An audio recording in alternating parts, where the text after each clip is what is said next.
তো hello guys, আজকে আবারও আমি চলে এসেছি একটা ভিডিও নিয়ে। তো আজকে আমি একটা জিনিস বানাচ্ছি, মোবাইলের কভারটাকে একটু লুক দেওয়ার চেষ্টা করছি। তাই মোবাইলের কভারের ব্যাকের যে আইপ্যাডটা ছিল ওটা খুলে নিয়েছিলাম। তো আমি পেপার দিয়ে করার চেষ্টা করেছিলাম, কিন্তু এটা আমার দ্বারা হচ্ছে না। তাই আমি একটু এডিট করে তোমাদেরকে দেখাচ্ছি কীভাবে।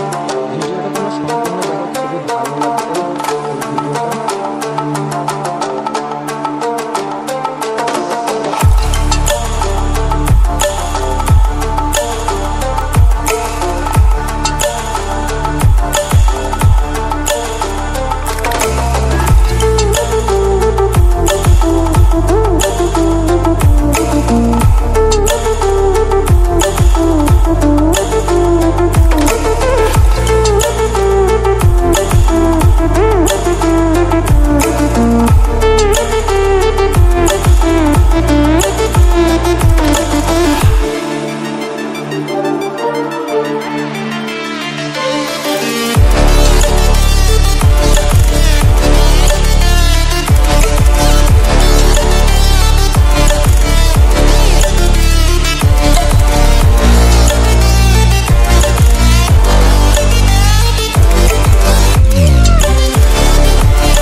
তো ফাইনালি আমাদের এডিট করা হয়ে গেল। দিয়ে আমরা ওই ফটোটা নিয়ে প্রিন্ট আউট করার জন্য সাইবার ক্যাফেতে যাচ্ছিলাম। তো সাইবার ক্যাফেতে যাওয়ার সময় আমার সাথে একটা ভাই ছিল। তো সাইবার ক্যাফে থেকে এমনিভাবে প্রিন্ট করিয়ে নিয়ে আমি বাড়ি চলে এলাম। ফার্স্টে বাড়ি এসে এইরকমভাবে কাটিং করে মোবাইলের কভারের মধ্যে, আইপ্যাকের কভারটার মধ্যে এমনি করে লাগিয়ে দেবো। তোমরা কেমনি লাগছে কমেন্টে কিন্তু জানাবে। চ্যানেলটা সাবস্ক্রাইব করবে। আর এই মোবাইলে লাগিয়েছি, দেখো কেমনি লাগছে। মোবাইলটা খুবই সুন্দর লাগছে। তো দেখা হচ্ছে পরবর্তী ভিডিওতে। আজকের জন্য এতটাই, বাই।